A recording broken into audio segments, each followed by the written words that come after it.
இப்போ நாம கர்த்தருடைய வார்த்தைகளை நாம் தியானிக்க போகிறோம்.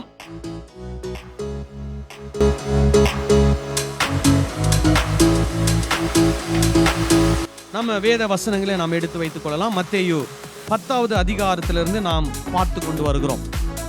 இப்போ மத்தேயு 10ஆம் அதிகாரத்திலே நாம் ஒரு வசனத்தை வாசித்தோம். இயேசு என்ன பண்றாருன்னா, காணாமல் போன ஆடுகளாகிய இஸ்ரவேல் வீட்டாரத்திற்கு என்ன பண்ணுங்கள், போங்கள் அப்படின்னு இயேசு கிறிஸ்து தன்னுடைய சீஷர்களுக்கு என்ன பண்றாரு, ஒரு கட்டளை கொடுக்கிறார். இதுல காணாமல் போனவர்கள் அப்படின்னு சொல்லும் போது இன்னைக்கு கிறிஸ்தவ உலகத்துல எப்படி நினைச்சுக்கிறாங்க அப்படின்னா, இந்த சபைக்கு வெளியே இருக்கிறவங்க அப்படின்னு நினைச்சுக்கிறாங்க. சபை அப்படின்னு சொல்லும் போது, நான் சபைன்னு சொல்லும் போது இப்போ என்ன அர்த்தத்துல சொல்றேன்னா, நம்முடைய சபை, இந்த ஏரியாவில் இருக்கிற எல்லா சபை, இந்த தமிழ்நாட்டில் இருக்கக்கூடிய எல்லா சபை, இந்த உலகத்தில் இருக்கக்கூடிய எல்லா சபையும் நான் சொல்றேன். அப்போ காணாமல் போனவங்க அப்படின்னா என்ன நினைக்கிறாங்கன்னா, சபைக்கு வெளியே இருக்கிறவங்க, இன்னும் ரட்சிக்கப்படாதவங்க. அப்போ இயேசு நம்மளை எங்க போக சொல்லி இருக்கிறாரு, ரட்சிக்கப்படாதவங்க கிட்ட போக சொல்லி இருக்கிறாருன்னு நிறைய பேர் நினைக்கிறாங்க. ஆனா இயேசு அப்படி சொல்லவில்லை. நல்லா கவனிக்கணும். இயேசு சொன்ன காலத்தில் 2000 வருஷத்துக்கு முன்னாடி இந்த வார்த்தைகளை இயேசு தன்னுடைய சீஷர்களுக்கு சொல்லும் போது அவர் சொல்றாரு, காணாமல் போன இஸ்ரவேல் வீட்டாரிடத்திற்கு என்ன பண்ணுங்கள், போங்கள் அப்படின்றார். ஏன் இஸ்ரவேல் வீட்டாரிடத்துக்கு போக சொல்றார் அப்படின்னா, அவங்க ஏற்கனவே ஆண்டவரை அறிந்தவர்கள். ஆனால் ஆண்டவரை அறிந்தவர்கள் தவறாக ஆண்டவரை அறிந்திருக்கிறார்கள். தவறான போதனைகளை நம்பி அந்த போதனையின்படி என்ன பண்ணி கொண்டிருக்கிறார்கள், வாழ்ந்து கொண்டிருக்கிறார்கள். நிறைய மூட நம்பிக்கைகள் அவருடைய வாழ்க்கையில என்ன இருக்குது, கலந்திருக்கிறது. இப்போ இயேசு என்ன சொல்றாரு சீஷர்களுக்கு, நீங்க போய் அவங்க கடவுளை பத்தி தவறா புரிஞ்சிருக்கிறாங்க, அவங்களுக்கு கடவுளை பத்தி என்ன பண்ணுங்க, சரியா கத்து கொடுங்க. அவங்க மனித போதனைகளை பின்பற்றி நடக்கிறாங்க, அவங்களுக்கு என்னுடைய போதனைகளை அவங்களுக்கு என்ன பண்ணுங்க, கற்றுக் கொடுங்க. அவங்க அறியாமையில இருக்கிறாங்க, மூட நம்பிக்கைகளை நம்பி மூட பழக்க வழக்கங்களில என்ன பண்ணிக்கிட்டு இருக்கிறாங்க, வாழ்ந்து கொண்டிருக்கிறாங்க. அவங்கள வேத வசனத்துக்கு நேரா என்ன பண்ணுங்க, திருப்புங்க அப்படின்னு ஆண்டவர் சொல்றார்.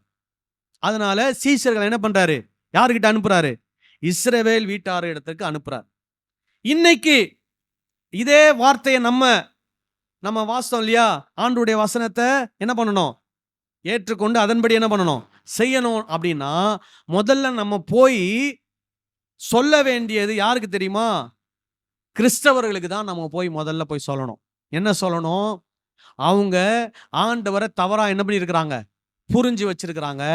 ஆண்டவரை பற்றிய சரியான புரிதலை அவர்களுக்கு என்ன பண்ண வேண்டும், ஏற்படுத்த வேண்டும். அவர்கள் மனித போதனைகளிலே ஊறி இருக்கிறார்கள். யாரு, இன்றைக்கு இருக்கக்கூடிய கிறிஸ்தவர்கள். கிறிஸ்தவத்துல இன்னைக்கு பெரும்பான்மையா இருப்பது என்னதான், மனித போதனை தான். இயேசு கிறிஸ்துவுடைய போதனை கிடையாது, மனித போதனை தான் இன்னைக்கு கிறிஸ்தவத்துல திருச்சபையில நிரம்பி இருக்குது. இன்னைக்கு கிறிஸ்தவ குடும்பங்களிலே, கிறிஸ்தவத்திலே மனித போதனைகள் அதிகமாய் பெருகி இருக்கிறது, மூட நம்பிக்கைகள் அதிகமாய் பெருகி இருக்கிறது. அப்படிப்பட்ட மூட நம்பிக்கையிலே வாழ்ந்து கொண்டிருக்கிற கிறிஸ்தவர்களை நாம் தான் போய் என்ன பண்ணணும், சரியான வழிக்கு என்ன பண்ணணும், கொண்டு வரணும். நம்ம போய் உட்காந்து கிறிஸ்தவங்க கிட்ட பேசணும். என்ன பேசணும்னா, இயேசு என்ன சொல்லி கொடுத்திருக்கிறாரு, இயேசு என்ன கற்றுக் கொடுத்திருக்கிறாரு, இன்னைக்கு சபையில என்ன கற்றுக் கொடுக்கிறாங்க, நம்ம கேட்கணும் கேள்வி. மத்தேயு 28 18 19 20 இயேசு பரத்துல ஏறுவதற்கு முன்னாடி கடைசியா தன்னுடைய சீஷர்களுக்கு கற்றுக் கொடுத்தது என்ன கற்றுக் கொடுத்தாரு, வானத்திலும் பூமியிலும் சகல அதிகாரம் எனக்கு என்ன பண்ணப்பட்டிருக்குது, கொடுக்கப்பட்டிருக்கிறது. நீங்கள் புறப்பட்டு போய் சகல ஜாதிகளையும், இப்ப மத்தேயு 28 சகல ஜாதின்றாரு, மத்தேயு 10 யார்கிட்ட மட்டும் போக சொல்றாரு, இஸ்ரவேல் வீட்டார் கிட்ட மட்டும் போக சொல்றார். டிஃபரன்ஸ் இருக்குது. முதல்ல யாரு, இஸ்ரவேல் வீட்டார், அதுக்கப்புறம் தான் யாரு, சகல ஜாதி. இப்ப இஸ்ரவேல் வீட்டாரானாலும் சரி, சகல ஜாதி ஆனாலும் சரி, இயேசு கொடுக்கிற கட்டளை என்ன தெரியுமா?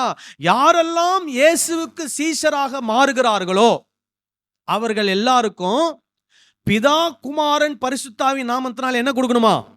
ஞானஸ்நானம் கொடுக்கணும். சரி, ஞானஸ்நானம் கொடுத்தாச்சு. அதுக்கப்புறம் என்ன பண்ணணும்?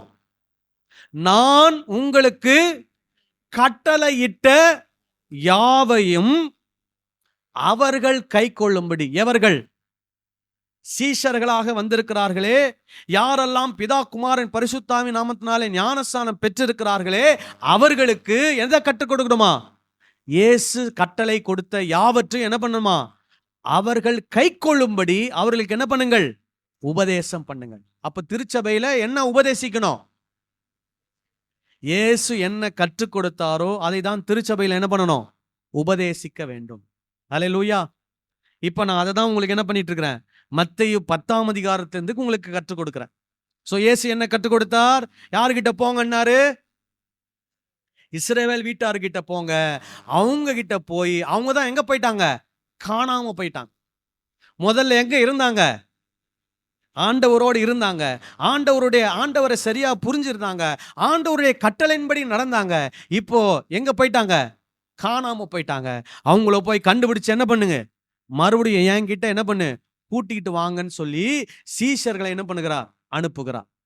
அப்போ சீஷர்களை அனுப்பும் போது இந்த மத்தேயு 10ஆம் அதிகாரத்துல முதல் வசனத்துல என்ன பண்றார்னா, அவங்களுக்கு அதிகாரம் கொடுக்கிறார். என்ன அதிகாரம் கொடுக்கிறார்? அசுத்த ஆவிகளை துரத்தவும், சகல வியாதிகளை, சகல நோய்களையும் நீக்கவும் அவர்களுக்கு என்ன கொடுக்கிறாராம்? அதிகாரம் கொடுக்கிறார். சோ இந்த அதிகாரம் யாருக்கு மட்டும்தான் கொடுத்தார்? சீஷர்களுக்கு மட்டும்தான் கொடுத்தார். இன்னைக்கு நிறைய பேர் கேள்வி கேட்பாங்க, அப்போஸ்தலர் காலத்துல நடந்த மாதிரி இப்போ என்ன பண்ண மாட்டுது? நடக்க மாட்டுதே. ஏன்னா இதுதான் காரணம். ஏன்னா இன்னைக்கு இருக்கிற நமக்கு ஆண்டவர் என்ன கொடுக்கல? அதிகாரம் கொடுக்கல. யாருக்கு தான் அதிகாரம் கொடுத்தார்? அன்றைக்கு இருந்த சீஷர்களுக்கு தான் அதிகாரம் கொடுத்தார். அதனால அவங்க என்ன செய்யணும்னு நினைச்சாலும் அதை என்ன பண்ணுவாங்க? செய்வாங்க. அசுத்தாவியை பார்த்து போ அப்படின்னா உடனே அசுத்தாவி என்ன பண்ணிடும்? போயிடும். இயேசு நாமத்தினால் எழுந்து நடனா அவங்க என்ன பண்ணுவாங்க?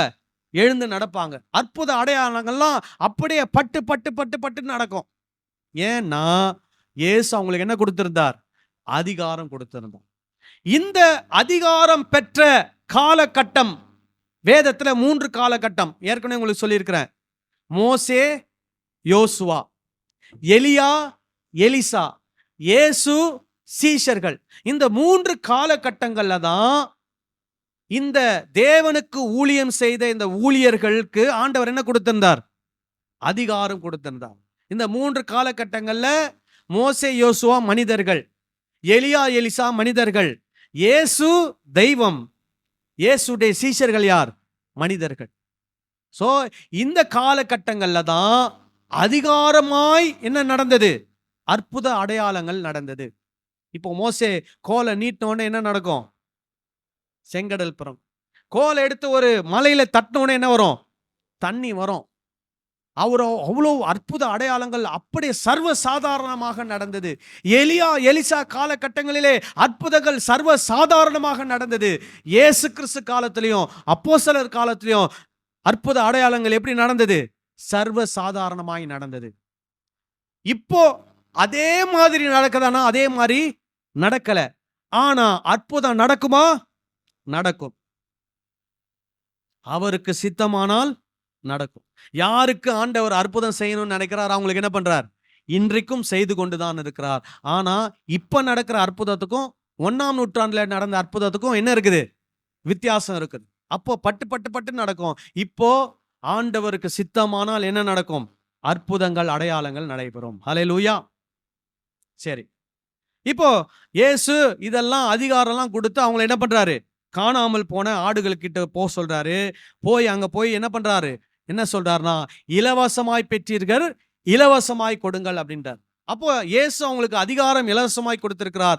அவங்களுக்கு பெற்ற அதிகாரத்தை வைத்து ஜனங்களுக்கு என்ன கொடுத்தார்கள்? விடுதலை கொடுத்தார்கள் இலவசமா. அதை மட்டும் செஞ்சாங்களா? இல்ல. இயேசு கற்றுக் கொடுத்த போதனையை ஜனங்களுக்கு என்ன பண்ணார்கள்? கற்றுக் கொடுத்தார். இப்போ அவங்களுக்கும் நமக்கும் ஒரு வித்தியாசம். என்ன வித்தியாசம்? நமக்கு அதிகாரம் இயேசு என்ன பண்ணல, கொடுக்கல. ஆனா நம்ம ஜெபம் பண்ணும்போது என்ன நடக்குது? சில நேரங்கள் அற்புதங்கள் நடக்குது, விடுதலை உண்டாகிறது. ஆனால் இன்னொரு விஷயத்தை ஆண்டவர் நமக்கு இலவசமா கொடுத்திருக்கிறார். என்ன அப்படின்னா, அவருடைய போதனைகள். அல்லேலூயா. அப்போ அவருடைய போதனை நம்ம அவர்கிட்ட இருந்து என்ன பெற்றிருக்கிறோம்? இலவசமாய் பெற்றிருக்கிறோம். இலவசமாய் பெற்ற இந்த போதனையை நம்ம என்ன பண்ணணும்?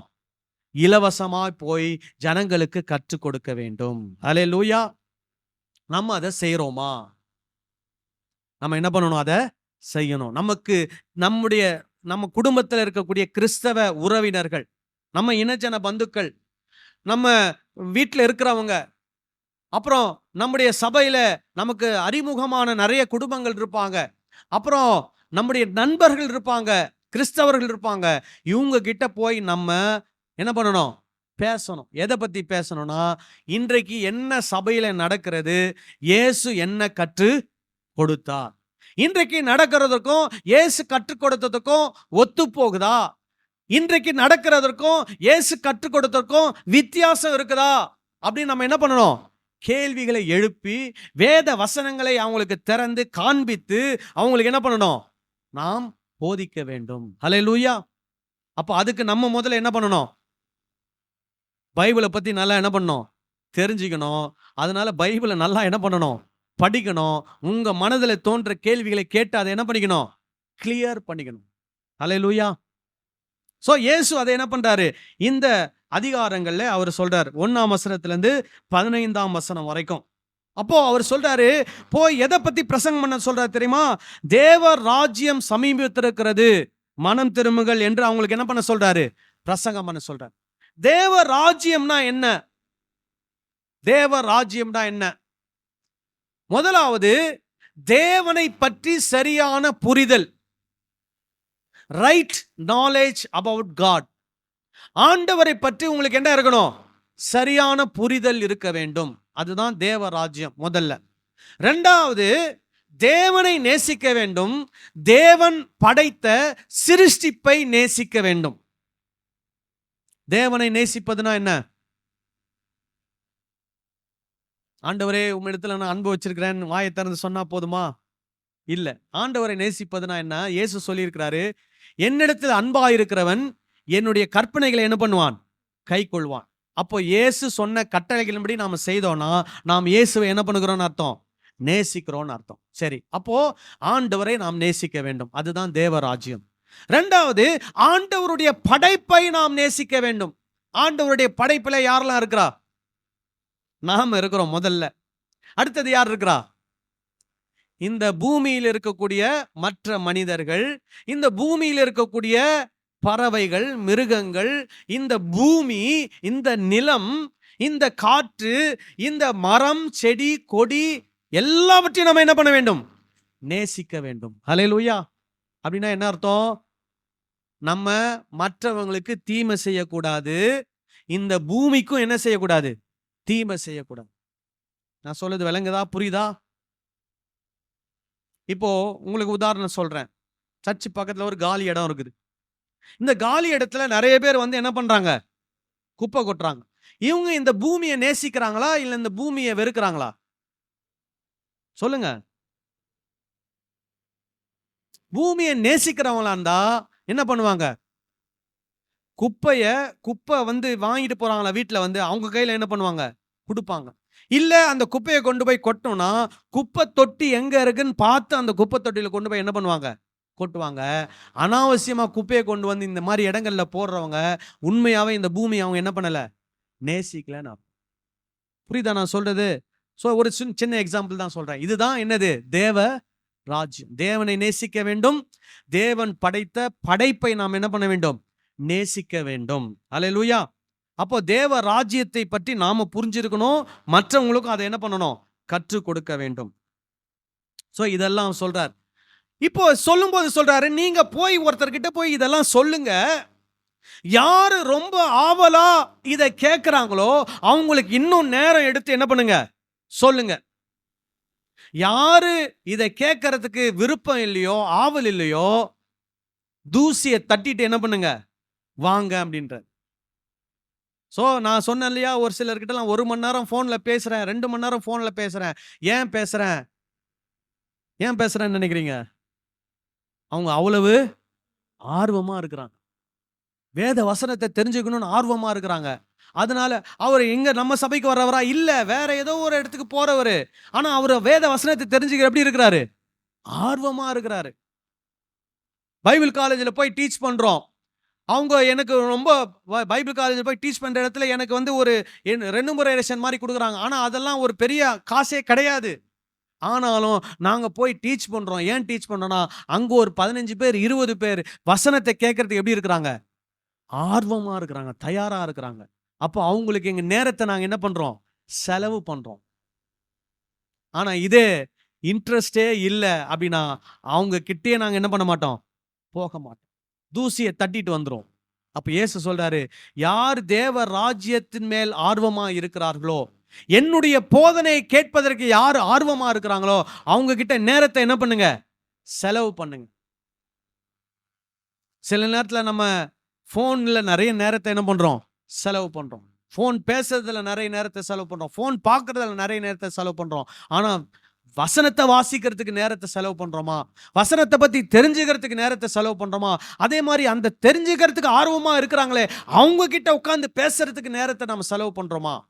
இயேசு அதை தான் சொல்றாரு. இந்த மாதிரி ஆர்வமா இருக்கிறவங்க கிட்ட நேரத்தை என்ன பண்ணணும்?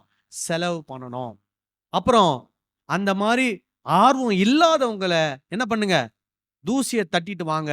இயேசு சொல்றாரு, அப்படி நீங்க தட்டிட்டு வரும்போது நியாய தீர்ப்பு நாள் என்று ஒரு நாள் வரும். அந்த நாள்ல சோதோம் கோமாராவுக்கு வருகிற நியாய தீர்ப்பை விட இவர்களுக்கு எப்படி இருக்குமா? நியாய தீர்ப்பு அதிகமா இருக்கும். அந்த வசனத்தை வாசிங்க. நியாய தீர்ப்பு நாளிலே அந்த பட்டணத்திற்கு நேரிடுவதை பார்க்கிலும். எந்த பட்டணத்துக்கு? சோதோம் கோமாராவுக்கு நேரிடுவதை பார்க்கிலும் சோதோம் கோமாரா நாட்டிற்கு நேரிடுவது லகுவா இருக்குமா? சோ இந்த பட்டணத்துக்கு அதிகமா இருக்குமா? சோதோம் கோமாராவுக்கு எப்படி இருக்குமா? லகுவா இருக்கும். ஏன் தெரியுமா? சோதோம் கோமாரால இருக்கிறவங்கலாம் அவங்க உண்மையாவே என்னவா இருந்தாங்க? அக்கிரமக்காரரா இருந்தாங்க. இவங்க யார் தெரியுமா? போலியான கிறிஸ்தவர்கள். இவங்களுக்கு எது மேல ஆர்வம் கிடையாது? வேத வசனத்தை அறிஞ்சிக்கணும், புரிஞ்சுக்கணும். இயேசு என்ன கற்றுக் கொடுத்தார் அதை தெரிந்து கொண்டு அதன்படி நடக்கணும்ன்ற ஆர்வம் இல்ல. நம்ம போய் சொன்னாலும் அதை ஏற்றுக்கிறதுக்கு மனசு இல்ல. அவங்களுக்கு சோதோம் குமாராவுக்கு வர்ற நியாய தீர்ப்பை விட அதிகமா இருக்கும். அவங்களுக்கு வர்ற நியாய தீர்ப்பை விட சோதோம் குமாருக்கு வர்றவங்களுக்கு எப்படி இருக்குமா? லகுவா இருக்கும் அப்படின்னு இயேசு சொல்றார். இதோட தான் நம்ம போன வாரம் முடிச்சோம். இப்ப 16ஆம் வசனத்துல இருந்து நாம பார்க்க போறோம். 16ஆம் வசனத்துல இருந்து 20வது வசனம் வரைக்கும் வாசிப்போம். ஆடுகளை ஓநாய்களுக்குள்ளே அனுப்புகிறது போல இதோ நான் உங்களை அனுப்புகிறேன். சரி, இப்போ இயேசு சீஷர்களை எங்க அனுப்புறாராம்? எங்க அனுப்புறாரு? ஆடுகளை ஓநாய்களுக்குள்ளே அனுப்புகிறது போல உங்களை என்ன பண்றேன்? அனுப்புறேன். இப்போ இங்க ஓநாய் யாரு? ஆடு யாரு? ஆடு சீஷர்கள். வெறும் சீஷர்கள் மட்டும் இல்ல, இயேசு கிறிஸ்துவுடைய போதனையை பெற்று அந்த போதனையை ஜனங்களுக்கு கற்றுக் கொடுக்க வேண்டும் என்று என்ன பண்றவங்க? போறவங்க. இவங்க தான் யாரு? ஆடு. ஓநாய் யாரு? யாரு? இஸ்ரவேலர்கள். இஸ்ரவேல்ல இருக்கக்கூடிய ஜனங்கள் இயேசு கிறிஸ்துவை சரியாக புரிந்து கொள்ளாதவர்கள், மனித போதனைகளை பின்பற்றி நடக்கிறவர்கள், மனித பாரம்பரியங்களை கடைபிடிக்கிறவர்கள், மூட நம்பிக்கைகளே ஊறி போய் இருக்கிறவர்கள். இவங்க தான் யாரு? ஓநாய்கள். ஏன் அப்படி சொல்றாரு? ஏன்னா அவங்க டேஞ்சரஸான மக்கள். அவங்க எப்படி இருப்பாங்க? கிறிஸ்தவங்கன்னு சொல்லுவாங்க, ஆனா கிறிஸ்துவனுடைய போதனையின்படி என்ன பண்ண மாட்டாங்க? நடக்க மாட்டாங்க. கிறிஸ்தவங்கன்னு சொல்லுவாங்க, ஆனா மனித பாரம்பரியத்தை தான் என்ன பண்ணுவாங்க? கடைபிடிப்பாங்க. கிறிஸ்தவங்கன்னு சொல்லுவாங்க, ஆனா அவங்க வாழ்க்கையில மூட நம்பிக்கை அதிகமா என்ன இருக்கும்? ஊறி போயிருக்கும். இவங்க தான் யாரு? ஓநாய்கள், டேஞ்சரஸான ஆட்கள். அப்ப இயேசு சொல்றாரு, உங்களை நான் எங்க அனுப்புறேன்? ஆடு ஓநாய்க்குள்ள போற மாதிரி உங்களை என்ன பண்றேன்? நானு டேஞ்சரஸான ஒரு ஜோனுக்குள்ள உங்களை நான் என்ன பண்றேன்? அனுப்புறேன் அப்படின்னு சொல்றார். சரி, இப்ப அனுப்பிட்டு என்ன சொல்றாரு?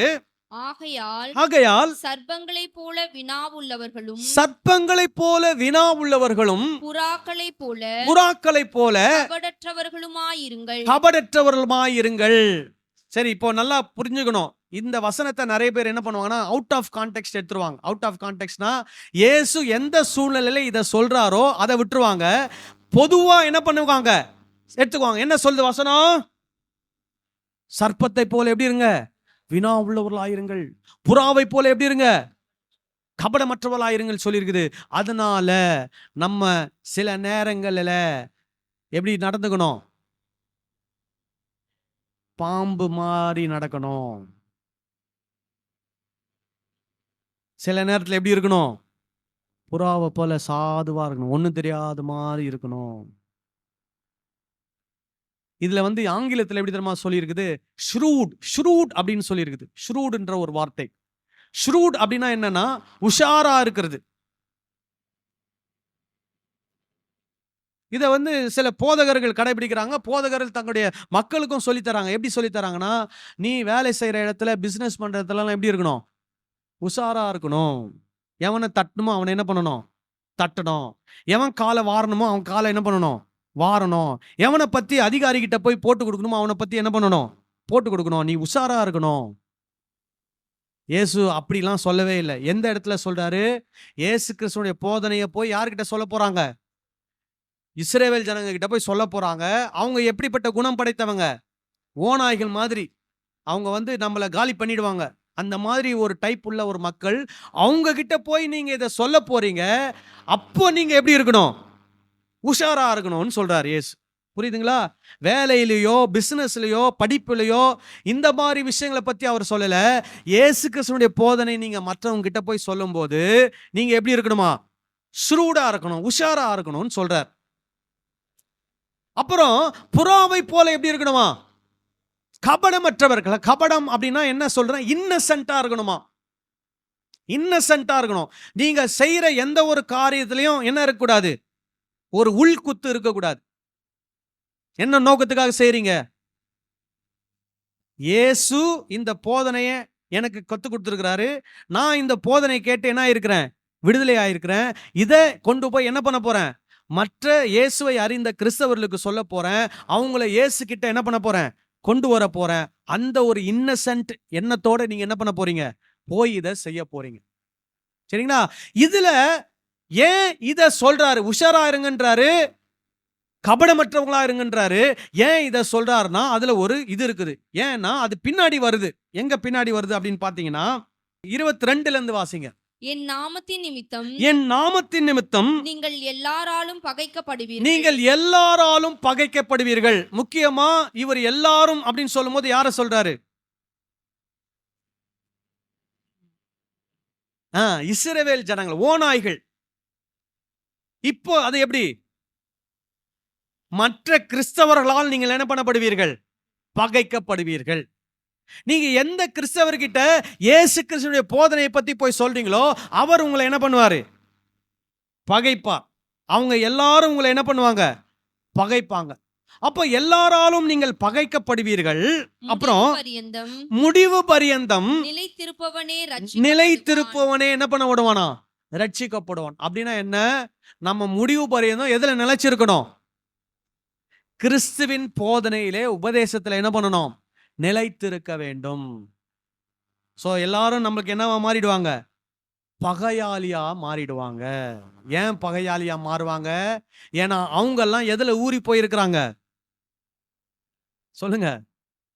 மனித பாரம்பரியம், மனித போதனை, மூட நம்பிக்கையில ஊறி போயிருக்கிறாங்க. நம்ம போய் அதுல இருந்து வெளியே வாங்கன்னு சொன்னா அவங்களுக்கு அது என்னது?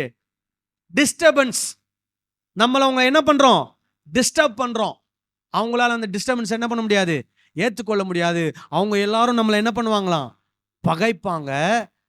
அவங்க யார் நம்மளை பகைச்சாலும், யார் நமக்கு எதிரியா மாறினாலும், இந்த உலகத்தில் இருக்கக்கூடிய எல்லா கிறிஸ்தவர்களும் நமக்கு எதிராக வந்தாலும் நம்ம எதுல நிக்கணும்? முடிவு பரிந்தோம் இயேசு கிறிஸ்துவினுடைய போதனையில முடிவு பரிந்தோம் உறுதியாக நிற்க வேண்டும். அல்லேலூயா. நான் ஏற்கனவே உங்களுக்கு சொல்லியிருக்கிறேன், இயேசு கிறிஸ்துடைய போதனைன்னு சொல்லும்போது ஒரு சிலர் எப்படி தெரியுமா புரிஞ்சுக்கிறாங்க, நான் வந்து ஜீசஸ் ஒன்லியை பத்தி பேசுறேன்னு நினைச்சுக்கிறாங்க. எதை பத்தி பேசுறேன்னு நினைச்சுக்கிறாங்க? Jesus only. ஜீசஸ் ஒன்லினா என்ன தெரியுமா? அது ஒரு உபதேச குழு. அந்த ஜீசஸ் ஒன்லியை பத்தி பேசக்கூடிய மக்கள் என்ன பண்ணுவாங்கன்னா, இயேசு கிறிஸ்துவை பத்தி மட்டும்தான் பேசுவாங்க. புரியுதா நான் சொல்றது? அவங்க எதை நம்ப மாட்டாங்க தெரியுமா? பிதாவை நம்ப மாட்டாங்க, பரிசுத்த ஆவியை என்ன பண்ண மாட்டாங்க, நம்ப மாட்டாங்க, தேவன் திருத்துவ தேவன் என்பதை என்ன பண்ண மாட்டாங்க, அங்கீகரிக்க மாட்டாங்க. இப்ப நான் அதை உங்களுக்கு கற்றுக் கொடுக்கவில்லை. நான் எதை கற்றுக் கொடுக்கிறேன்? எதை கற்றுக் கொடுக்கிறேன்? பிதா, குமாரன், பரிசுத்த ஆவி கற்றுக் கொடுக்கிறேன். அதுல குமாரனுடைய உபதேசத்தை உங்களுக்கு என்ன பண்றேன், முக்கியத்துவப்படுத்துறேன். ஏன்னா இயேசு கிறிஸ்து தெய்வம். அவர் தெய்வமானால் அவருடைய கட்டளையின்படி நாம் என்ன பண்ண வேண்டும், நடக்க வேண்டும். யோவான் ஒரு இடத்துல சொல்றார், அந்த வசனத்தை போன வாரம் கூட சொல்லி இருக்கிறேன், மறுபடியும் உங்களுக்கு சொல்றேன். ஏன்னா இது மனசுல நமக்கு ஆழமா என்ன பண்ணணும், பதியணும். 2 யோவான் எடுத்துக்குவோம். 2 யோவான் 7ஆம் வசனத்திலிருந்து வாசிங்க. மாம்சத்தில் வந்த இயேசு கிறிஸ்துவை அறிக்கை பண்ணாத அநேக வஞ்சகர் உலகத்திலே தோன்றி இருக்கிறார்கள். இப்படிப்பட்டவனே வஞ்சகனும் அந்தி கிறிஸ்துவுமாயிருக்கிறான். சோ இயேசு கிறிஸ்துவை அறிக்கை பண்ணாத, அதாவது மாம்சத்தில் வந்த இயேசுவை, இந்த பூமியில பிறந்தார் இல்லையா இயேசு, அந்த இயேசுவை தெய்வம் என்று அறிக்கை பண்ணாதவர்கள் வஞ்சகர்கள். அந்த இயேசுவை கடவுள் என்று அறிக்கை பண்ணாதவர்கள் அந்தி கிறிஸ்துக்கள். சோ அவங்க தான் யாரு? அந்தி கிறிஸ்து. அந்தி கிறிஸ்துனா உடனே நீங்க நினைச்சிட கூடாது, கடைசி காலத்துல ஒருத்தர் வருவாரு, அவர் தான் யாரு? அந்தி கிறிஸ்து. இங்க யோவான் அவரை பத்தி சொல்லல. யோவான் யாரை பத்தி சொல்றார்னா, மாம்சத்தில் வந்த இயேசு கிறிஸ்துவை கடவுள் என்று அங்கீகரிக்காதவன் தான் யாரு? அந்தி கிறிஸ்து. அந்தி கிறிஸ்துனா நீங்க வேற ஏதோ புதுசா நினைச்சுக்கிறீங்க. அது வந்து என்னன்னா ஒரு செயல்பாடை குறிக்கிறது. அதாவது கிரைஸ்ட், ஆன்டி கிரைஸ்ட். கிறிஸ்துவுக்கு எதிரானவர்கள். சோ அந்தி கிறிஸ்துனா யாரு? கிறிஸ்துவுக்கு எதிரானவர்கள். சோ கிறிஸ்துவுக்கு எதிராக யார சொல்றாரு? யாரெல்லாம் இந்த பூமியில பிறந்த இயேசுவை கடவுளாக ஏற்றுக்கொள்ளவில்லையோ அவங்களாம் யாரு?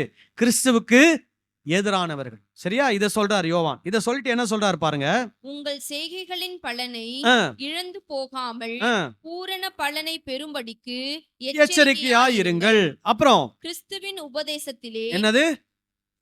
கிறிஸ்துவின் உபதேசத்திலே நிலைத்திராமல் மீறி நடக்கிற எவனும் தேவனை உடையவன் அல்ல. அப்படின்னா என்ன அர்த்தம்? கிறிஸ்துவனுடைய உபதேசத்துல நிலைச்சில்லனா பிதா, குமாரன், பரிசுத்த ஆவியை உடையவன் அல்ல. இப்ப நான் ஜீசஸ் ஒன்லி பத்தி பேசுறேனா? இல்ல. கிறிஸ்துவனுடைய உபதேசத்துல நீங்க நிலைச்சு இல்லைன்னா நீங்க யாரை உடையவன் அல்ல? பிதா, குமாரன், பரிசுத்த ஆவியை உடையவர்கள் அல்ல. புரியுதா நான் சொல்றது? அடுத்தது பாருங்க, கிறிஸ்துவின் உபதேசத்தில் நிலைத்திருக்கிறவனோ பிதாவையும் குமாரனையும் உடையவன். சோ யாரு கிறிஸ்துவின் உபதேசத்துல நிலைச்சிருக்கிறாங்களோ அவங்க யாரை உடையவர்களாம்? பிதாவையும் குமாரனையும் உடையவர்கள். உடனே நீங்க ஒரு கேள்வி கேட்க கூடாது, அப்ப பரிசுத்த ஆவி எங்க போனார்னு. வேத வசனத்தின்படி பிதா, குமாரன், பரிசுத்த ஆவி என்ன பண்ண முடியாது? பிரிக்கவே முடியாது. அவங்க ஒருவரோடு ஒருவர் என்ன இருக்கிறாங்க? பின்னி பிணைந்து இருக்கிறார்கள். அப்ப பிதாவும் குமாரனும் இருந்தால் அங்க யார் இருக்கிறா? பரிசுத்த ஆவி இருக்கிறார். பிதாவும் பரிசுத்த ஆவியும் இருந்தா அங்க யார் இருக்கிறா? குமாரன் இருக்கிறார். குமாரனும் பரிசுத்த ஆவியும் இருந்தா அங்க யார் இருக்கிறா? பிதாவும் இருக்கிறார். அதனால பிதா, குமாரன், பரிசுத்த ஆவி என்ன பண்ணவே முடியாது? பிரிக்கவே முடியாது. அப்ப கிறிஸ்துவின் உபதேசம் அது யாருடைய உபதேசம்? பிதாவினுடைய உபதேசம், பரிசுத்த ஆவியின் உபதேசம். புரியுதுங்களா நான் சொல்றது? அப்போ கிறிஸ்துவின் உபதேசத்தில் நிலைத்திருக்கிறவனோ பிதாவையும் குமாரனையும் உடையவனாயிருக்கிறான். அடுத்தது ஒருவன் உங்களிடத்தில் ஒருவன் உங்களிடத்தில் வந்து ஆ, இந்த உபதேசத்தை இந்த உபதேசத்தை, எந்த உபதேசத்தை? கிறிஸ்துவின் உபதேசத்தை கொண்டு வராமல் இருந்தால் அவனை உங்கள் வீட்டிலே ஏற்றுக்கொள்ளாமலும் அவனுக்கு வாழ்த்துதல் சொல்லாமலும் இருங்கள். அவனை எங்க ஏத்துக்கூடாதான்? வீட்டுல ஏத்துக்கூடாதான். இது நம்ம வீடுன்னு பொதுவாகவே எடுத்துக்கிறோம். ஆனா அந்த காலத்துல சபை எங்க நடந்தது தெரியுமா? வீடுகள்ல நடந்தது. அப்போ யோவான் வந்து ஒரு வீட்டிலே நடக்கக்கூடிய ஒரு வீட்டு சபைக்கு இந்த கடிதத்தை எழுதி சொல்றாரு, கிறிஸ்துவனுடைய உபதேசத்தை கொண்டு வராதவனை உன்னுடைய சபையில என்ன பண்ணாத, ஏற்றுக்கொள்ளாதன்றார். புரியுதுங்களா நான் சொல்றது? அப்புறம் அவனுக்கு வாழ்த்துதல் சொல்லுகிறவன் அவனுடைய துர்க்கிரியைகளுக்கும் பங்குள்ளவனாயிருக்கிறான். புரிஞ்சா நான் சொல்றது? அப்போ எது ரொம்ப முக்கியம்? கிறிஸ்துவனுடைய போதனை, கிறிஸ்துவனுடைய கட்டளை, கிறிஸ்துவனுடைய உபதேசம், அதுதான் திருச்சபையில் என்ன பண்ணப்பட வேண்டும்? போதிக்கப்பட வேண்டும். அப்போ இயேசு தன்னுடைய சீஷர்களுக்கு சொல்லி அனுப்புறார், நான் உங்களுக்கு கற்றுக் கொடுத்ததை யார்கிட்ட போய் சொல்லுங்க? இஸ்ரவேல் வீட்டார்கிட்ட போய் சொல்லுங்க, அந்த ஓநாய்களுக்கிட்ட போய் சொல்லுங்க. அவங்க எல்லாரும் உங்களுக்கு என்னவா மாறுவாங்க? பகையாளிகளாக மாறுவாங்க. அவங்க எல்லாரும் பகையாளிகளாக மாறினாலும் நீங்க எதுல வரைக்கும் உறுதியா இருக்கணும்? கடைசி வரைக்கும் என்னுடைய உபதேசத்தில் எப்படி இருக்கணும்? உறுதியா இருக்கணும். இதுதான் என்னன்னா, புறாவை போல எப்படி இருக்கணுமா? கபடற்றவளா இருக்கும். அப்படின்னா என்ன? நீங்க யார் என்ன பகைத்தாலும் நான் கிறிஸ்துவின் உபதேசத்தில் எப்படி இருப்பேன்? உறுதியா இருப்பேன். அதுதான் புறாவை போல கபடற்றவர்களாய் இருப்பது. சரி, பாம்பை போல வினா உள்ளவர்களா இருப்பதுனா என்ன? அடுத்தது வருது 23. ஒரு பட்டணத்தில் உங்களை துன்பப்படுத்தினால் மறு பட்டணத்துக்கு என்ன பண்ணுங்க?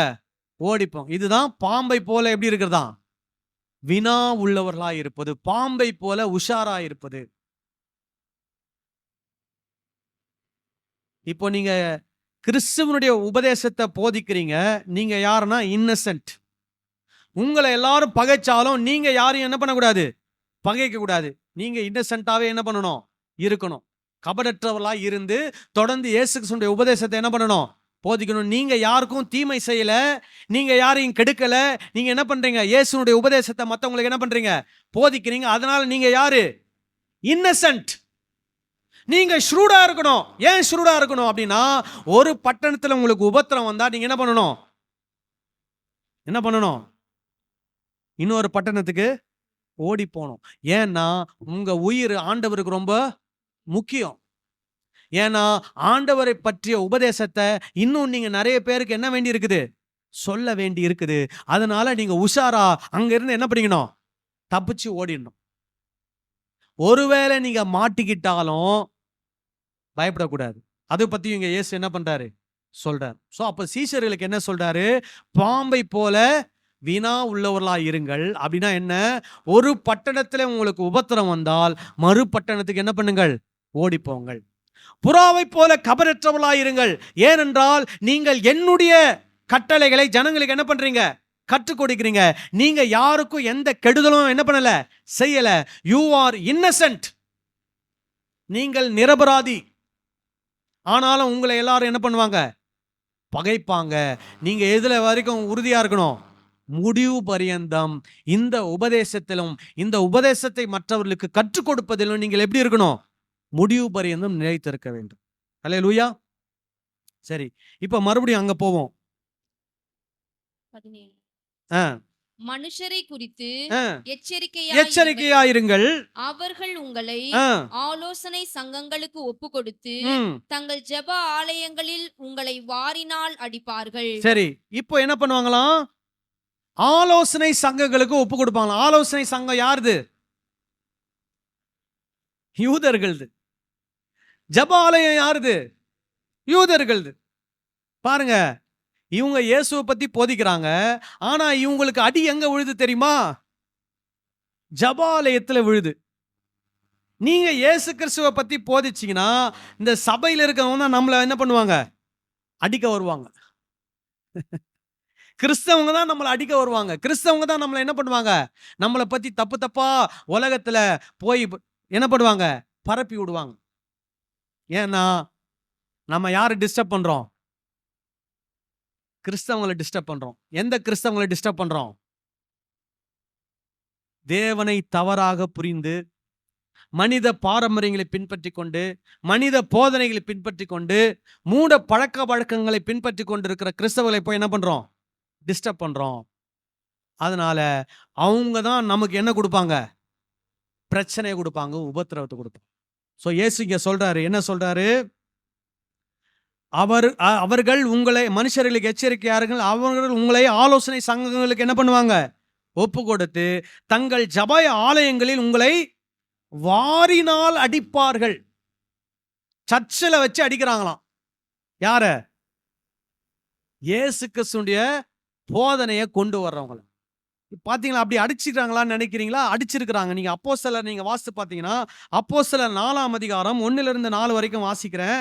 அவர்கள் ஜனங்களுடனே பேசிக் கொண்டிருக்கையில் ஆசாரியர்களும் தேவாலயத்து சேனை தலைவனும், பாருங்க, ஆசாரியர்களும் தேவ ஆலயத்து சேனை தலைவனும் சதுசேயரும் அவரிடத்தில் வந்து அவர்கள் ஜனங்களுக்கு உபதேசித்ததினாலும் இயேசுவை முன்னிட்டு மரித்தோரிலிருந்து உயிர்த்தெழுதலை பிரசங்கித்ததினாலும் சினம் கொண்டு அவர்களை பிடித்து சாயங்காலம் ஆயிருந்தபடினாலே மறுநாள் வரைக்கும் காவலில் வைத்தார்கள்.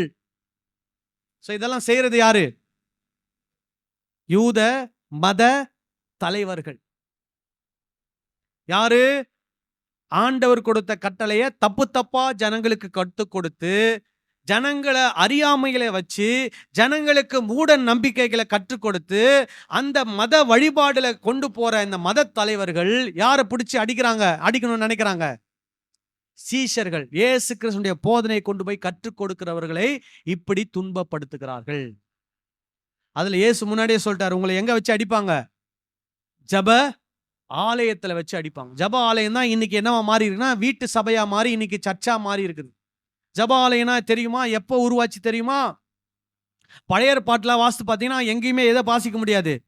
ஜப ஆலயம்ன்ற ஒரு வார்த்தையை நீங்க வாசிக்க முடியாது. இது எப்போ உருவானதுன்னா பழைய ஏற்பாட்டுல பாபிலோனிய சிறையிருப்புல யூதர்கள்லாம் பாபிலோனுக்கு போறாங்க. அந்த நாள்ல இருந்து இயேசு கிறிஸ்து காலம் இடைப்பட்ட காலம் 400 வருஷம். இந்த 400 வருஷத்துல இந்த கான்செப்ட் என்ன கான்செப்ட்? ஜப ஆலயம், சினகாக் அப்படின்ற ஒரு கான்செப்ட் உருவாச்சு. நல்லா கவனிக்கணும். இதுல ஒரு நகைச்சுவையான ஒரு விஷயம் இருக்குது. இந்த யூதர்கள்லாம் பாபிலோனுக்கு ஏன் சிறைப்பட்டு போனார்கள் தெரியுமா? ஏன் போனாங்க தெரியுமா? ஆண்டவருடைய கட்டளைக்கு என்ன பண்ணல? கீழ்ப்படியல. நீங்க பழைய ஏற்பாட்டெல்லாம் வாசித்து பார்த்தீங்கன்னா ஒரு முறை தேவாலயத்தை கிளீன் பண்ணுவாங்க. தேவாலயத்தை கிளீன் பண்ணும்போது அவங்களுக்கு என்ன கிடைக்கும்? நியாயப்பிரமாணம் கிடைக்கும்.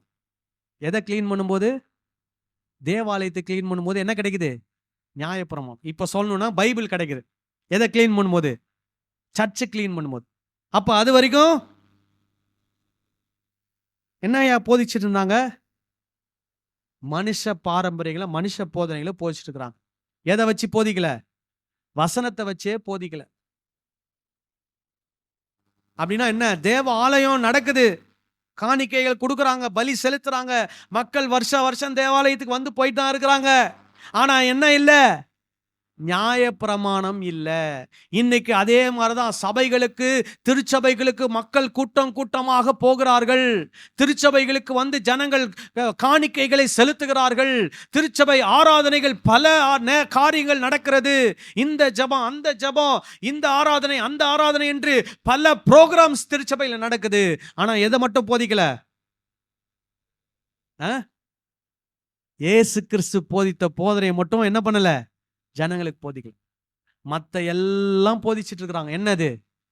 மனித பாரம்பரியங்கள், மனித கோட்பாடுகள், மனித போதனைகள், மூட நம்பிக்கைகள். இதை மனுஷங்களுக்கு என்ன பண்ணிட்டே இருக்கிறாங்க? சொல்லி கொடுத்து கொண்டே இருக்கிறார்கள்.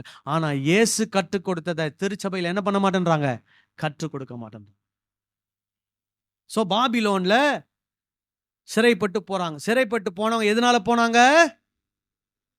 வேத வசனத்துக்கு கீழ்ப்படியாதனால போனாங்க. பாபிலோனுக்கு போன உடனே அவங்களுக்கு என்ன வந்துச்சாம்? திடீர்னு ஒரு ஞானோதயம் வந்துச்சாம். என்ன ஞானோதயம்? நியாயப்பிரமாணத்தை நம்ம எல்லாரும் என்ன பண்ணணும்? கற்றுக்கொள்ளணும். நல்ல சூழ்நிலையில அவங்க இருக்கும்போது நியாயப்பிரமாணத்தை என்ன பண்ணவே இல்லை? படிக்கவே இல்லை. அதை அசட்டை பண்ணிட்டாங்க. அதை ஒரு பொருட்டாவே நினைக்கல. ஆனா இன்னைக்கு பாபிலோனுக்கு வந்து சிறைப்பட்ட உடனே என்ன தோணுது? நியாயப்பிரமாணத்தை எல்லாரும் கற்றுக்கொள்ளணும். அதனால யாரெல்லாம் நியாயப்பிரமாணத்தை கற்றுக் கொடுக்க வர்றீங்க எல்லாம் முன் வாங்க அப்படின்னு கூப்பிடுறாங்க. அப்போ ஒரு கூட்டம் வருது. அந்த கூட்டத்துக்கு பேர் தான் பரிசேயர் கூட்டம். பரிசேயர் அப்படின்னா என்ன அர்த்தம்னா வேறு பிரிக்கப்பட்டவர்கள். எதற்காக வேறு பிரிக்கப்பட்டவர்கள்னா நியாயப்பிரமாணத்தை ஜனங்களுக்கு கற்றுக் கொடுப்பதற்காக வேறு பிரிக்கப்பட்டவர்கள். அப்புறம் அங்க பாபிலோன்ல என்ன இல்ல? தேவ ஆலயம் இல்ல. தேவாலயம் எங்க இருக்குது? எருசலேம்ல இருக்குது.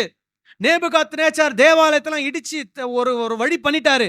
தேவாலயத்தில் இருக்கிற தங்கத்தை எல்லாம் சுருட்டிட்டு என்ன பண்ணிட்டாரு? பாபிலோனுக்கு கொண்டு போயிட்டாரு. இப்போ இவங்க எல்லாம் பாபிலோனுக்கு போயிட்டாங்க. தேவாலயம் இல்ல. இப்போ இவங்க என்ன பண்றாங்கன்னா வீடுகளிலே கூடுகிறார்கள். ஒரு வீட்டுல ஒரு 10 பேர் 15 பேர் அல்லது ஒரு வீட்டுல 5 குடும்பம் 4 குடும்பம் கூடி வர்றாங்க. அந்த இடத்துல இந்த பரிசேயர் வந்து எதை கற்றுக் கொடுக்குறாங்க? நியாயப்பிரமாணத்தை கற்றுக் கொடுக்குறாங்க. நம்ம ஊர்ல ஒண்ணு பழமொழி சொல்லுவாங்க, கண்ணு கெட்டதுக்கு அப்புறம் சூரிய நமஸ்காரம்வாங்க. நல்லா நல்ல ஊர்ல பாலும் தேனும் ஓடுகிற தேசத்துல இருக்கும்போது எதை மறந்துட்டாங்க? நியாயப்பிரமாணத்தை மறந்துட்டாங்க. இப்ப அடிமையாய் போன உடனே என்ன வருது பொங்கிட்டு? நியாயப்பிரமாணத்தை என்ன பண்ணணும்? கத்துக்கணும். நீங்க வேதம் முழுசும் நீங்க பாத்தீங்கன்னா ஆண்டவர் ஆதாமையும் ஏவாளையும் எங்க வைக்கிறார்? ஏதேன் தோட்டத்துல வைக்கிறார். ஏதேன் தோட்டத்துல அவங்க அனுபவிக்க கூடாத ஆசீர்வாதம் ஒண்ணுமே அங்க இல்ல. எல்லா ஆசீர்வாதத்தையும் அவங்க என்ன பண்றாங்க? அனுபவிக்கிறாங்க. ஆனா கீழ்ப்படியாம போனதுனால ஆண்டவர் என்ன பண்றாரு? தோட்டத்தை விட்டே வெளியே துரத்துறாரு. புரியுதுங்களா? சரி, தோட்டத்தை விட்டு வெளியே துரத்தியாச்சு. இப்போ என்ன பண்றாரு? ஆபிரகாம் என்ற ஒரு மனிதனை ஆண்டவர் என்ன பண்றாரு? தேர்வு செய்து அழைத்து சொல்றாரு, வாக்குத்தத்தம் கொடுக்கிறாரு. நீ பார்க்கிற இந்த பாலும் தேனும் ஓடுகிற தேசத்தை உனக்கும் உன் சந்ததிக்கு என்ன பண்ணுவேன்? கொடுப்பேன் அப்படின்னு சொல்றாரு. அதே மாதிரி இஸ்ரவேல் ஜனங்களுக்கு என்ன பண்றாரு? பாலும் தேனும் ஓடுகிற தேசத்தை கொடுக்கிறார். ஆசீர்வாதம் நிறைந்த ஒரு தேசத்தை கொடுக்கிறார். அவங்க எல்லாம் போய் அந்த தேசத்தை என்ன பண்றாங்க? சுதந்திரிக்கிறாங்க. மறுபடியும் அதே நிலைமை தான். என்ன நிலைமை? கீழ்ப்படியாம போறாங்க. அந்த இடத்தை விட்டு அவங்கள என்ன பண்றாரு? துரத்திடுறாரு. ஒரு கூட்டம் அசிரிய சிறையிருப்புல தொலைஞ்சு போகுது. இன்னொரு கூட்டம் பாபிலோனு சிறையிருப்புல போய் என்ன பண்ணுது? மாட்டுது. இன்னைக்கும் அதே மாதிரிதான். இயேசு கிறிஸ்துவினுடைய போதனையின்படி நாம நடக்கலனா ஆண்டவர் நமக்கு வாக்கு பண்ணின நித்திய ஜீவனை, நித்திய ராஜ்யத்தை நாம் என்ன பண்ணிடுவோம்? இழந்து போய் விடுவோம். இதெல்லாம் ஒரு சாம்பிளா வச்சிருக்கிறார். ஏதேன் தோட்டம் ஒரு சாம்பிள். பாலும் தேனும் ஓடுகிற தேசத்துல இஸ்ரவேல் ஜனங்கள் துரத்தப்பட்டது ஒரு சாம்பிள். எதுக்கு சாம்பிள்னா இயேசு கிறிஸ்துவினுடைய போதனையை கேட்டு நடக்கிறவர்களுக்கு நித்திய ஜீவன் உண்டு. இயேசு கிறிஸ்துவினுடைய போதனைக்கு கீழ்ப்படியாதவர்களுக்கு என்ன இல்ல? நித்திய ஜீவன் இல்லை. அந்த ஆசீர்வாதத்தை நம்ம என்ன பண்ணிடுவோம்? இழந்து போய் விடுவோம் என்பதற்கு அடையாளமாக இவைகள் வைக்கப்பட்டிருக்கிறது.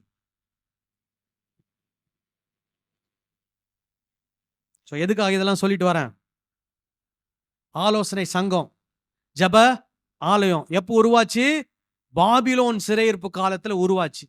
இப்போ அந்த காரியம் எதுக்காக உருவாக்குனாங்க? வேத வசனத்தை என்ன பண்ணணும்? படிக்கணும்னு உருவாக்குறாங்க.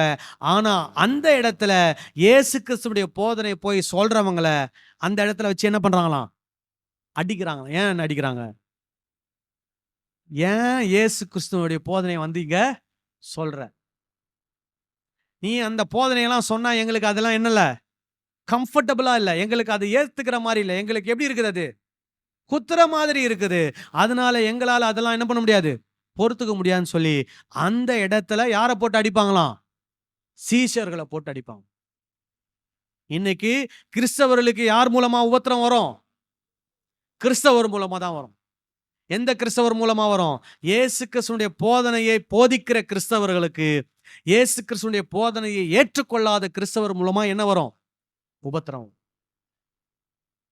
விளங்குதா நான் சொல்றது? சரி, அடுத்தது வாசிப்போம். அவர்களுக்கும் புறஜாதியாருக்கும் சாட்சியாக என் நிமித்தம் அதிபதிகளுக்கு முன்பாகவும் ராஜாக்களுக்கு முன்பாகவும் கொண்டு போகப்படுவீர்கள். சோ உபத்திரவம் நம்ம எங்க கொண்டு போய் நிறுத்துமா? மற்றவங்களுக்கு சாட்சி சொல்வதற்கு நம்மை கொண்டு போய் நிறுத்துமா? இப்ப உபத்திரவம் யாரால வருது? ஓநாய்களினால வருது. உபத்திரவம் யாரால வருது? இஸ்ரவேல் மூலமா வருது. இப்போ இதன் மூலமாக இவங்க எங்க போறாங்களாம்? புறஜாதிகள் அதிகாரிகளுக்கு என்ன மாறுறாங்களாம்? இயேசு கிறிஸ்துவை பற்றிய சாட்சியாக மாறுகிறார்கள். ஹல்லேலூயா. அப்ப நம்ம ஏற்கனவே இயேசுவை தவறாய் புரிந்து கொண்டவங்களுக்கு நாம சரியா என்ன பண்றோம்? புரிய வைக்கிறோம். அப்படி புரிய வைக்கிற நேரத்துல நமக்கு என்ன வருது? உபத்திரம் வருது. அந்த உபத்திரம் வரும்போது ஆண்டவர் நம்மளை யாரா மாத்துவாராம்? இயேசுவையே அறியாத ஜனங்களுக்கு நம்மளை என்னவா மாத்துவாராம்? சாட்சியாக மாற்றுவார். ஹல்லேலூயா. எப்படி சாட்சி? இயேசு கிறிஸ்துவை பற்றி சாட்சியை சொல்ல வைப்பார். யாருக்கு? மற்ற புறஜாதிகளுக்கும் அதிகாரிகளுக்கும் நம்மளை என்னவா மாத்துவாராம்? சாட்சியா மாத்துவார். இதுக்கு அப்போஸ்தலர்ல ஒரு உதாரணம் இருக்குது. அப்போஸ்தலர் 24ஆம் அதிகாரத்துல, அப்போஸ்தலர் 24:1 5 நாளைக்கு பின்பு பிரதான ஆசாரியனாக அனனியா மூப்பர்களோடு தெர்த்தல்லு என்னும் ஒரு நியாய சாதுரியானோடு கூட போனான். அவர்கள் பவுலுக்கு விரோதமாய் தேசாதிபதியினிடத்தில் பிராது பண்ணினார்கள். இப்ப பவுல் யாருக்கு சுவிசேஷம் சொல்றார்? முதல்ல யூதர்களுக்கு சொல்றார். யூதர்கள் அதை என்ன பண்ணவில்லை? ஏற்றுக்கொள்ளவில்லை. யூதர்கள் என்ன பண்றாங்கன்னா, ஃபேலிக்ஸ் என்ற ஒரு கவர்னர் கிட்ட, ஒரு புறஜாதியான ஒரு கவர்னர் கிட்ட யாரை கொண்டு போய் நிறுத்துறாங்களாம்? பவுலை கொண்டு போய் நிறுத்துகிறார்கள். இப்போ அதே அதிகாரம் 24வது வசனத்துல வாசிக்கிறேன். சில நாளைக்கு பின்பு பேலிக்ஸ் யூத ஸ்திரீயாகிய தன் மனைவி துருசில்லாளுடனே கூட வந்து பவுலை அழைப்பித்து கிறிஸ்துவை பற்றும் விசுவாசத்தை குறித்து அவன் சொல்ல கேட்டான். இப்போ யூதர்கள் பவுலுக்கு உபத்திரவம் கொடுத்ததுனால பவுல் எங்க போய் நிற்கிறாரு? புறஜாதியான அதிபதி கிட்ட போய் நிற்கிறாரு. அந்த அதிபதிக்கு யாரை குறித்து சாட்சி சொல்றாராம்? இயேசு கிறிஸ்துவை குறித்து சாட்சி சொல்லுகிறார். அப்புறம் பாருங்க, அவன் நீதியையும் இச்சையடக்கத்தையும் இனிவரும் நியாய தீர்ப்பை குறித்து பேசுகையில் பேலிக்ஸ் பயம் அடைந்து, இப்பொழுது நீ போகலாம், எனக்கு சமயமான போது உன்னை அழைப்பிப்பேன் என்றான். சோ பவுல் எதை பத்தி பேசியிருக்கிறாரு? புறஜாதி கிட்ட இனிவரும் நீதி, இச்சையடக்கம், இனிவரும் நியாய தீர்ப்பு. ஏன்னா அங்க இருக்கக்கூடிய அதிகாரிகளுக்கு என்ன கிடையாது? நீதி கிடையாது, இச்சை அடக்கம் கிடையாது. அப்போ பவுல் என்ன சொல்றாரு? நீ எப்படி இருக்கணும்? நீதியா இருக்கணும், இச்சை அடக்கமா இருக்கணும். ஏன்னா ஆண்டவருடைய நியாயத்தீர்ப்பு என்ன பண்ண போகுது? வரப்போகுது அப்படின்னு சொல்லி அவங்களுக்கு சொல்றார். அப்போ யூதர்கள் நமக்கு உபத்திரவம் கொடுத்தா அந்த உபத்திரவம் என்ன மாறுது? யூதர் அல்லாதவங்களுக்கு இயேசு கிறிஸ்துவை பற்றி சாட்சி கொடுப்பதற்கு ஒரு வாய்ப்பாக மாறுகிறது. அது போலதான் இன்றைக்கு நாம முதல்ல யாருகிட்ட போய் இயேசுவை பத்தி சொல்லணும்? சொல்லுங்க. கிறிஸ்தவங்க கிட்ட தான் போய் சொல்லணும். ஏன் சொல்லணும்? ஏன்னா அவங்க யாரை தவறா புரிஞ்சு வச்சிருக்கிறாங்க? இயேசுவை தவறாக புரிந்து வைத்திருக்கிறார்கள். இயேசுவின் போதனையை தவறாய் புரிந்து வைத்திருக்கிறார்கள். அவர்களுடைய வாழ்க்கையில எது அதிகமாய் ஆக்கிரமித்திருக்கிறது? மனித பாரம்பரியங்கள், மனித போதனைகள், மூட நம்பிக்கைகள் கிறிஸ்தவர்களை என்ன பண்ணியிருக்கிறது? ஆக்கிரமித்திருக்கிறது. அவர்களை தான் முதல்ல என்ன பண்ணணும்? விடுதலை ஆக்கி கிறிஸ்துவ கிட்ட என்ன பண்ணணும்? கொண்டு வரணும். அப்படி அவர்கள் நமக்கு உபத்திரவம் கொடுத்தால் நம்ம யாருக்கு சாட்சியா மாறுவோம்? மற்றவர் கிறிஸ்தவர்கள் அல்லாதவர்களுக்கு நாம் என்னவா மாறுவோம்? சாட்சியாக மாறுவோம். அப்புறம் அவர்கள் உங்களை ஒப்பு கொடுக்கும் போது எப்படி பேசுவோம் என்றும் எண்ணத்தை பேசுவோம் என்றும் கவலைப்படாதிருங்கள். நீங்கள் பேச வேண்டுவது அந்நேரத்திலே உங்களுக்கு அருளப்படும். பேசுகிறவர்கள் நீங்கள் அல்ல, உங்கள் பிதாவின் ஆவியானவரே உங்களிலிருந்து பேசுகிறார். சரி, இப்போ இது ஒரு பெரிய எக்ஸ்பிளனேஷன். அதனால இது அடுத்த வாரம் நம்ம என்ன பண்ணுவோம்? பார்ப்போம். இப்போ மணி ஆயிடுச்சு, டைம் ஆயிடுச்சு. ஸோ இது வரைக்கும் நம்ம என்ன பார்த்தோம் அப்படின்னா, நம்ம ஆரம்பத்தில் ஒரு வசனம் வாசித்தோம் இல்லையா? என்ன வாசித்தோம்? பிரசங்கத்துக்கு முன்னாடி ஒரு வசனம், அந்த வசனத்தை போடுங்க மறுபடியும். பிரசங்கத்துக்கு முன்னாடி போட்ட வசனம். திருவசனத்தை கேட்கிறவளாய் மாத்திரமல்ல அதன்படி செய்கிறவளாய் இருப்போம் அப்படின்னு சொன்னீங்க. அப்போ என்ன கேட்டிருக்கிறீங்க? நீங்க இப்போ யார்கிட்ட போக போறீங்க? ஓனாய். ஓனாய்னா வேற யாரோ நினைச்சுக்காதீங்க. இயேசு கிறிஸ்துடைய போதனைய அறியாத, மூட நம்பிக்கையில ஊறி போயிருக்கிற, மனித போதனைகளை பின்பற்றுகிற, மனித பாரம்பரியங்களை பின்பற்றுகிற கிறிஸ்தவர்கள் கிட்ட நீங்க என்ன பண்ணணும்? போய் கிறிஸ்துவினுடைய உபதேசத்தை என்ன பண்ணணும்? அவங்க கிட்ட சொல்லி கொடுக்கணும். அவங்க நமக்கு என்னவா மாறுவாங்க? பகைஞ்சரா மாறுவாங்க. ஏன்னா அவங்கள நீங்க போய் என்ன பண்றீங்க? டிஸ்டர்ப் பண்றீங்க. ஏன்னா இப்ப அவங்க ரொம்ப சௌகரியமா இருக்கிறாங்க. என்ன சௌகரியத்துல இருக்கிறாங்க? மனித பாரம்பரியங்களை, மனித போதனைகள், மூட நம்பிக்கைகள், இதுல ரொம்ப செட்டில் ஆயிட்டாங்க. ரொம்ப ரொம்ப கம்ஃபர்டபுள் ஆயிட்டாங்க. இப்போ நீங்க அவங்கள போய் என்ன பண்றீங்க? டிஸ்டர்ப் பண்ணி எங்க கொண்டு வர போறீங்க? கிறிஸ்துவனுடைய போதனைக்கு கொண்டு வர போறீங்க. கிறிஸ்து கொடுத்த கட்டளைக்கு கொண்டு வர போறீங்க. அப்போ அவங்க டிஸ்டர்ப் ஆவாங்க, நமக்கு பகைஞராவாங்க, நம்மளை என்ன பண்ணுவாங்க? நமக்கு உபத்திரவம் கொடுப்பாங்க, எல்லா வேலையும் பண்ணுவாங்க. ஆனா நம்ம அவங்க கிட்ட எப்படி இருக்கணும்? சர்ப்பத்தை போல வினால் உஷாரா இருக்கணும். அவங்க நமக்கு டிஸ்டர்பன்ஸ் கொடுத்து அவங்கள விட்டுட்டு எங்க போனோம்? அடுத்த ஆளுகிட்ட போனோம். அதே மாதிரி இன்னசெட்டா இருக்கணும், புறாவை போல கபடற்றவளா இருக்கணும். ஏன்னா நம்ம அவங்களுக்கு எந்த தீமையும் செய்யல, அவங்களுக்கு தீமையான வழியில என்ன பண்ணல, வழி நடத்தல. அவங்களுக்கு நம்ம நன்மை தான் செய்யறோம். அவங்களை நித்திய ஜீவனுக்கு நேரா என்ன பண்றோம்? வழி நடத்துறோம். அந்த கடமை நம்ம மேலே இருக்கிறது. நான் சொல்றது, இந்த கிறிஸ்துவின் உபதேசத்துல முடிவு வரைந்து என்ன பண்ணணும்? நிலைத்திருக்க வேண்டும். கண்களை போடி ஜெபம் பண்ணலாமா?